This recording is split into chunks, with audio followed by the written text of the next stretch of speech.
Sabay na muna.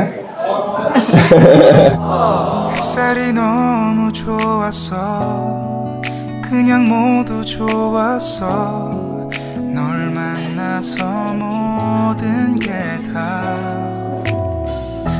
잠에서 깨어나서 휴대폰을 먼저 보게 돼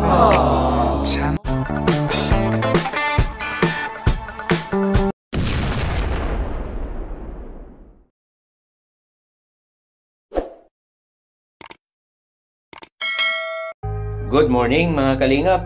Welcome back sa ating channel. Huwag nating kalimutang suportahan kung saan nagmula ang Kalingap, Bal Santos Matubang, Kalingap Rab, Ate Edna Vlog para marami pa silang matulungan. Kamusta ang bakasyon so far? Okay naman. Sulit naman. Hindi naman puro trabaho. Sinusulit-sulit ko, oo. Hindi naman puro Hindi naman. Sir Dan, kamusta ka? Getting better. Getting better. Pagaling na yung mga iniinda ko nakaraan. Yung mga nararamdaman ko. Bonding. Ay, pasensya ka na, Medit, ha? Dahil sa gulo ng mga nangyayari ngayon. Aware ka naman doon, di ba? Sa mga negative. Sobrang dami, no? Yeah. Ang daming issue. Hindi matapos-tapos. Kaya nililibang ko na lang ang sarili ko. Kamusta ka naman? Ano naman ang epekto sa'yo, no? Sa akin kasi, hindi naman ako, alam ko naman kung ano yung totoo sa hindi. So, hindi naman ako doon masyadong naapektuhan. Naapektuhan ako kung paano yun, kung paano yung effect nun sa mga nagmamahal sa atin. Kasi di ba grabe? Sila rin kasi ang naapektuhan, no? Pero, ayun, sorry din sa, dahil doon nadamay ka pa, no? My God. Sorry, Sir Dan. Sorry sa alam mo yun, ang dami kong nababasang comment na negative about you.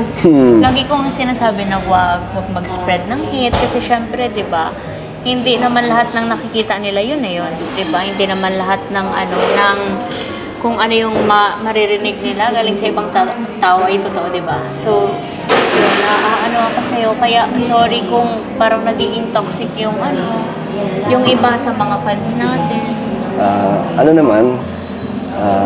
Basta ang lagi ko lang sinasabi gustong ipaalam sa kanila na hanggat di naman sa akin ang gagaling or kay Kalingap Rab, kung ano may mga nalalaman nila o yung mga storyang dumadating sa kanila, huwag sila maniwala. So, number one dyan, syempre, kay Kalingap Rab. Doon dahil doon talaga, doon nila makikita kung ano talaga yung nangyayari sa atin, diba, sa love team natin. Ayun, sa mga supporters po at sa viewers, sa mga nagmamahal kay Medit, gusto ko rin pong humingi ng pasensya po sa inyo kung nasaktan sila sa mga nangyayari, yung expectations nila hindi ko nabigay or hindi ko naipakita. Kaya, ayun, na-disappoint sila. Kaya, naiintindihan ko yung nararamdaman nila na yung galit nila kung saan ang gagaling. Kaya, pasensya po. Ay, grabe naman. Kung umasa. Bakit? Ikaw, ano masasabi mo? Wala. Sa kanila? Sa mga fans. Siguro, magiging grateful ako dun sa mga fans natin na nung kinausap ko sila sa live na wag nang magsalita ng mga negative. Halos karamihan naman. Lalo na nung mga nasa community natin, nakilig sila. Tapos yun, sobrang grateful ako sa mga natin, sa mga community natin na solid talagang nagsusupport, lalo na sa Kalingap. Sa love team natin. Sir Dan, naiintindihan, malawak naman yung pangunawa mo. As long as alam ko na parang ikakabuti mo yun, tsaka para ikakabuti ng lahat, support naman ako. At sana wag magalit sa atin or sa akin yung mga nagmamahal sa love team natin. Ayun, sa mga supporters naman po at sa mga nagmamahal, gusto ko lang po humingi na pasensya dahil na-disappoint ko po kayo. Hindi ko na ibigay ang gusto niyo po at sana maintindihan niyo na lang po ang aking dahilan. Nasabi ko naman kanina. Kaya, till next time. Till next time. Sige po. So, bye-bye.